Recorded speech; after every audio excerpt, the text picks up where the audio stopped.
For sure, man. Definitely can attest to that. Let's start with the first story of the day, man. Yeah. Pooh Shiesty's album dropped today. I've been listening to it on the way here, and definitely a solid project. But a lot of people were talking about the fact that Gucci Mane was still putting his album out because of the situation that they were going through. But yes, the album is out, and Pooh Shiesty, spoke from prison also about the album being released. I'll play that so you guys can hear it real quick. What the fuck chopping, man? You know this shit still going on. We still putting on like cologne, man. This ain't the biggest, man. This the one that's bigger than the program, man. Yeah, it just, ain't shit changed but the environment, man. We got new music on the way. This shit for the fans. This shit for everybody who been waiting. This shit supposed to been out. We don't give a fuck about what no nigga got to say, what no nigga think they know what's going on, especially the internet. Yeah, this shit ain't nothing, some small to a giant, man. It's a pebble to a giant, you know what I'm saying? Yeah, I'm gonna shake back. It ain't about how you trip up or how you stumble or how you fall. It's always how you get back up. Everybody can't just get back up like a nigga like. I'll be back in a minute. I'm gonna shake back. You know that? I'm gonna shake back. You know how this shit go. Tag me and everything. Yeah, go live to this shit. Slide in them car, whatever y'all on. You know what I'm saying? Run this shit up, get us to number one. We got more shit in store, I got this shit overload. I told y'all this shit been ready. Like, however this shit gonna go, nigga, you know what the fuck chopping. Big Thanks for you going, man. I feel bad for the kid in a way, a little bit, because his career this is the way his career has been. He had a strong, debut, and he got locked up. So you're kind of like forced to listen to his music in his absence and like go through all of his catalog, and there's nothing new coming out. You got the same type of situation now. He put this album out, I think it's about 16 tracks. And most likely, we're probably going to be listening to this for the next 5 to 10 years, wishing that we can get more Pooh Shiesty music. I'm a big Pooh Shiesty fan. I love his catalog, and I was listening today, and I think so far it's been a solid, project that he put out. And it's just a shame, man, that what he did, that whole Gucci Mane situation, and that he just couldn't wait, bro. Or sit down and handle the situation just a little tad bit different and leave the street shit out of it. You would have been out right now. You would have been good. You would have been celebrating your album release. Yeah. You would have been probably touring. You would have been making, doing more collaborations, and shit would have been good. And then it could have been a time where you could have sat down with Gucci and renegotiated and or got released and moved to whatever situation you wanted to. But you decided to go the street way. And unfortunately, that may cost you more than half of your life, bro. You might get out when you're my age. Yeah. So I was like, that's what made me feel a little bit bad about it. Like, damn, dog, and we all make mistakes, but that's something that's premeditated. That's something that at any moment you could have said, man, this is some nut shit. I'm not doing this shit. So, but what's your thoughts about now people saying Gucci putting the album out? We know it's just business at the end of the day. What's your thoughts? Yeah, as far as what we just heard from him talking in the box, it's tragic. Yeah. It's tragic because to me, that talented brother, 26 years old, with the world at his fingertips at the moment, at the time anyway, sounds foolish to me, sitting in jail.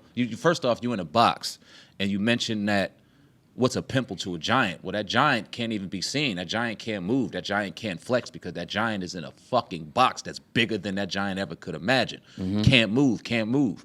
And then you talk about you don't want, like, fuck what the internet is saying, but excuse me if I'm wrong, the internet was a heavy influence on why you did that dumb shit to begin with. The internet influenced people to say F snitching and we gonna ride a certain way. The internet put batteries in your back to go and get your freedom and do all this. So to sit back and act as if the internet isn't a worry for you, that's completely wrong and false. Because if it wasn't for the internet, do I think that you would still be the same brother doing the same things or living by the same code? Possibly. But would you have recorded a fucking stick up? I don't think so. Would you have recorded and did all this crazy shit with if the internet wasn't out here putting a battery in your back? Would it have gone the way it was? I don't think so. And at the end of the day, you know who laughs at this?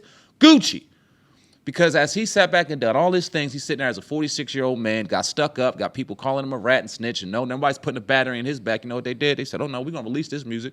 Go ahead, y'all can call me whatever you want. Because guess who's eating off this shit?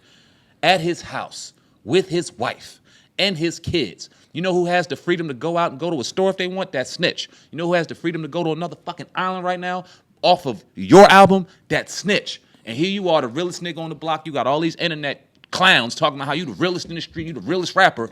celebrating you while you don't have your freedom. Celebrate you while this white man is rolling a chain across your bars, talking about when you can get up, go to the bathroom, get up, take a shower, go outside. Like, come on, bro, what are we talking about here, man? So it's a tragedy. It's tragic because I had to sit back and listen to this brother sound foolish because he should be free. He should be celebrated. You know what I mean? And do I get into his style of music? I'm not the biggest fan, but I'm not going to deny talent one speck of, not at all. I'm not going to deny talent. The brother's talented. He should be celebrating a #1 album. He should be celebrating a tour run. He should be able to be who he is and go out and do his thing from a free standpoint. But now we got to hear all this hard, dope shit while he's sitting in a cell, and I think it's tragic, man. Yeah, and it kind of brings into focus this rites of passage. We feel like, for the most part, that going to prison is like a rites of passage. And when we go there, that we're made a man. And it shouldn't really be that way. You should be made a man in your household with your mother and your father. That's when you should go through the rites of passage of being made, a man, not going through prison and being around men and people telling you what to do and, you having to survive on an animalistic level. But again, these are the places that are made for people that make silly mistakes, that people that want to put guns in people's face, people that want to rob people, people that want to hold people hostage, shoot people, kill people, rape people. Prisons are for people, like that. So, the adage goes, you do the crime, you do the time. You already knew. When you allegedly orchestrated that stuff, you got your goons together, and you was going to be on some street shit, because my whole thing was like, I thought they was going to try to make a spectacle of the shit, because why else are you recording it? Like, look, we made this motherfucker, we made Gucci Mane do this. That's what they was doing it for, in my opinion. And who was that going to go out to? The internet, right? Yeah, it was going to the internet, exactly. And then they was going to be indicted on the shit. You know what I mean? Because now you're showing, like, and this is the new age now, where people now are not only talking about their crimes, they're starting to show that shit. So it's just like, God damn. And this is another, I'll bring me to another, it's kind of related. You know how you got these street gangs, like you got the in Philadelphia, CCK and, YBC and all these different, street. Because, Philadelphia's always been a place, right, that didn't have like your notorious blood gang, GD. Right, it was by block. By block. Yeah. But now you got these acronyms like, whatever, ABC, CBD, whatever.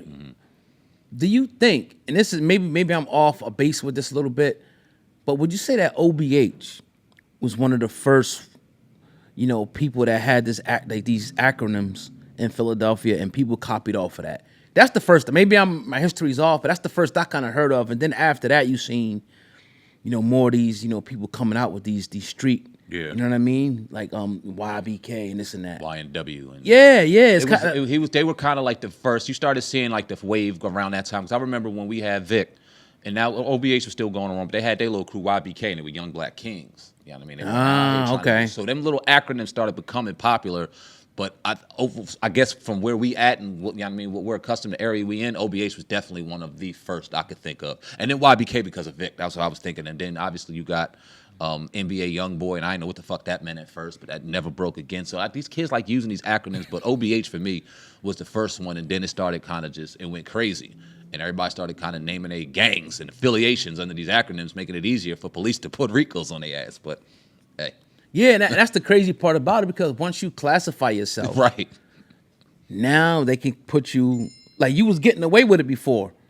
Like now you're classified as a Blood, a Crip, BBK, CCK, whatever. Now this is what the feds now look for when they're looking, all right, now this is a gang.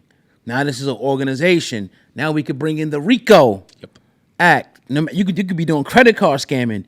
You could be robbing back of fucking semis. Selling drugs, whatever, selling guns, prostitution. You're doing it under the moniker of a so-called gang with an acronym, with leadership, with structure. Now that RICO comes in. And they got to the point now with the RICOs, it could be a conspiracy. 2 or 3 people come and say you did something. They ain't got to find nothing on you. But 2 or 3 people saying it, and you can get hit up with a case. So I was just thinking about that the other day. It's kind of interesting. Made it too easy for them. Too easy. Way too easy. So. But that's Bub hit me. He must be in the area. I gotta call him back. But yeah, man, well, definitely, man. Let's move on to the next story, man.